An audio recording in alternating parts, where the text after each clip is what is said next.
Halo pejuang PTN, ketemu lagi di sesi bedah materi kita. Nah, fokus kita hari ini tuh udah jelas banget ya. Kita bakal ngebongkar silabus resmi, dan yang paling penting, ngasih kalian trik-trik rahasia buat ngemanin menit-menit krusial pas ujian nanti. Pernah nggak sih kalian ngerasa, aduh waktu ujian udah mau habis tapi masih nyangkut di soal aljabar yang variabelnya panjang banget. Panik kan pasti ngeliat jam terus berdetak. Tenang, kalian nggak sendirian. Hampir semua peserta ngerasain anxiety yang sama. Tapi gini ya, masalahnya itu seringkali bukan karena soalnya nggak bisa dipecahin, tapi karena metode yang dipakai itu kelamaan. Kita sering banget kejebak cara biasa. Oke, ini dia agenda bedah materi kita kali ini. Kita bakal bahas rahasia aljabar TKA, terus masuk ke trik SPLTV simetris, lanjut ke logika fungsi inverse, awas ada jebakan peluruhan radioaktif, dan terakhir pola rahasia matematika. Kita langsung masuk ke bagian pertama, rahasia aljabar TKA. Gimana caranya ngehindarin jebakan dan ngubah paradigma mikir kita? Lanjut ke tantangan spesifik pertama kita, yaitu trik SPLTV simetris buat ngalahin variabel yang numpuk. Nah, paradigma dasar yang harus banget kita ubah itu gini. Soal level tinggi, itu sebenarnya didesain buat nguji seberapa jeli kalian ngenalin pola, bukan seberapa kuat kalian hitung kuli. Coba deh perhatiin soal persamaan ini. X tambah Y sama dengan 7, Y tambah Z sama dengan 11, dan Z tambah X sama dengan 10. Terus yang ditanya, X dikali Y dikali Z. Kalau insting pertama kalian langsung pengen isolasi X terus disubstitusi ke persamaan kedua, stop, jangan diterusin. Serius deh, itu tuh jebakan maut yang emang sengaja disiapin sama si pembuat soal. Kalau kita maksa pakai cara konvensional kayak substitusi atau eliminasi berantai, itu bakal makan berlembar-lembar kertas buram. Udah gitu bayangin kalau salah satu tanda minus aja di tengah jalan, wah bubar jalan deh semuanya ke belakang. Makanya mending kita pakai trik subset yang manfaatin pola. Coba kalian amati lagi, variabel X, Y, dan Z itu masing-masing muncul tepat 2 kali di sisi kiri kan? Nah ini yang kita sebut sebagai pola simetris sempurna. Di sini letak rahasianya. Jangan nafsu nyari satu variabel dulu. Langkah pertama, kita jumlahin aja ketiga persamaan tadi secara vertikal sekaligus. Karena bentuknya simetris, kita bakal langsung dapat 2X ditambah 2Y ditambah 2Z sama dengan 28. Terus, faktorkan angka 2-nya. Jadi, 2 dikali dalam kurung, X tambah Y tambah Z sama dengan 28. Langkah kedua, tinggal bagi 2 aja semuanya. Kita dapat deh X tambah Y tambah Z sama dengan 14. Bayangin persamaan ini sebagai fondasi utama kita. Langkah ketiga, nah ini enaknya, tinggal kurangi fondasi tadi sama persamaan-persamaan awal. Misalnya mau nyari Z, ya tinggal kurangi total 14 dengan persamaan X tambah Y yang nilainya 7 tadi. Dapat deh Z sama dengan 7. Kelihatan jauh lebih elegan kan? Nah, lakuin aja hal yang sama buat nyari sisa variabelnya. X berarti 14 dikurangi 11, dapatnya 3. Terus Y, 14 dikurangi 10, dapatnya 4. Karena yang ditanya itu hasil kali ketiganya, ya tinggal kalikan aja. 3 dikali 4 dikali 7, dan boom, jawabannya 84. Benar-benar satset tanpa repot ngurusin pecahan atau bikin pusing. Kalian sadar nggak sih, dengan nggak masuk ke perangkap eliminasi yang panjang tadi, kalian itu udah berhasil ngemat sekitar 2 menit waktu kalian yang super berharga. Di ruang ujian beneran, 2 menit itu ngaruh banget loh. Itu bedanya antara kalian sempat ngecek ulang jawaban lain atau kepaksa nebak asal di detik-detik terakhir. Oke, kita masuk ke pembahasan selanjutnya. Logika fungsi inverse, membalikan keadaan. Sekarang coba lihat fungsi rasional fx sama dengan 3x ditambah 2 dibagi x dikurangi 5. Tantangannya gini, kalau nilai f inverse dari a itu sama dengan 4, terus nilai a-nya berapa? Jujur ya, bentuk pecahan rasional kayak gini tuh emang didesain khusus buat bikin kita panik duluan kalau kita masih pakai mindset cara konvensional. Tahu nggak salah kaprah terbesar kebanyakan orang di soal ini? Mereka bakal ngebuang waktu 3 menit pertama cuma buat nyari rumus fungsi inversnya. Mereka tukar-tukaran X sama Y, pindah ruas penyebut, kali silang. Aduh itu rentan banget salah hitung tanda aljabar loh.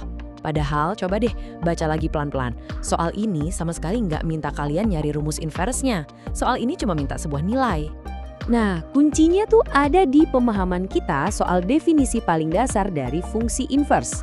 Sifat dasarnya kan bilang ini, kalau f inverse dari A itu memetakan kita ke B, maka kebalikannya. F dari B pasti memetakan kita balik ke A. Sesimpel itu. Ini tuh pergeseran paradigma yang cantik banget sebenarnya. Ibarat jalan pintas logis yang bikin kita sama sekali nggak perlu nyentuh proses pencarian rumus. Yuk, kita praktekin langsung. Langkah pertama, kita balik logikanya. F inverse A sama dengan 4, itu kita ubah jadi F dari 4 sama dengan A.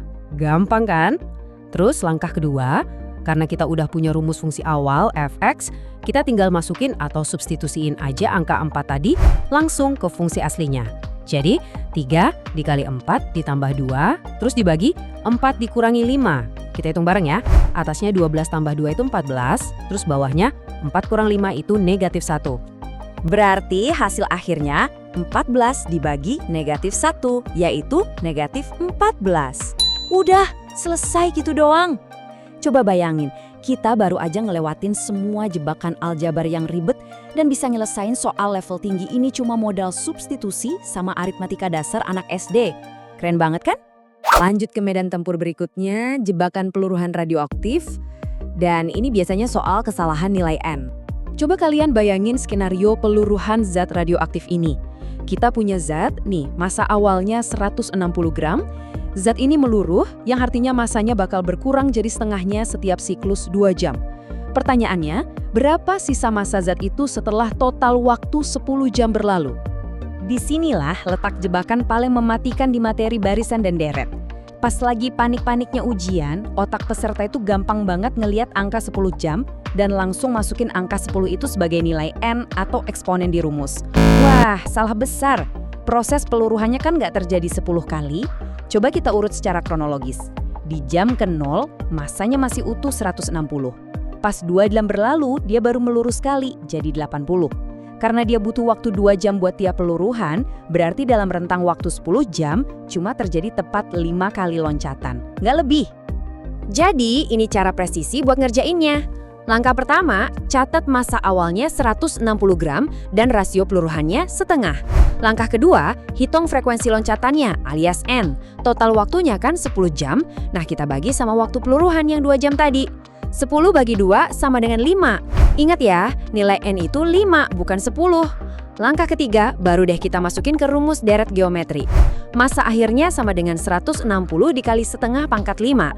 Atau gampangnya 160 dibagi 32. Dan hasil hitungannya bawa kita ke angka yang bulat dan rapi ini, 5 gram. Tuh kan, secara matematika perhitungannya simple banget.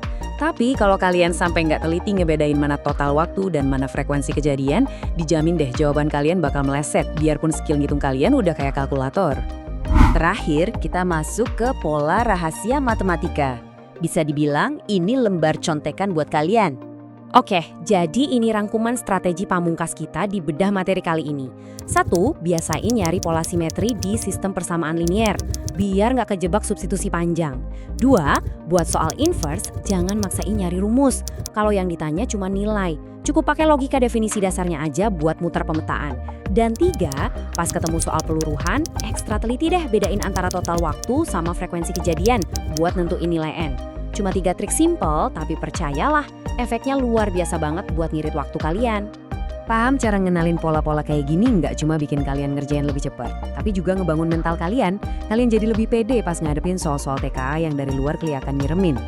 Mulai sekarang, ubah cara pandang kalian ya. Latih insting buat ngeliat polanya, jangan cuma mentah-mentah ngeliat angkanya. Nah, sebelum kita akhiri, aku punya tantangan nih buat kalian. Dari silabus resmi yang ada, topik mana lagi sih yang pengen banget kita bongkar trik satsetnya di bedah materi selanjutnya? Terus semangat latihannya ya, dan sampai ketemu lagi.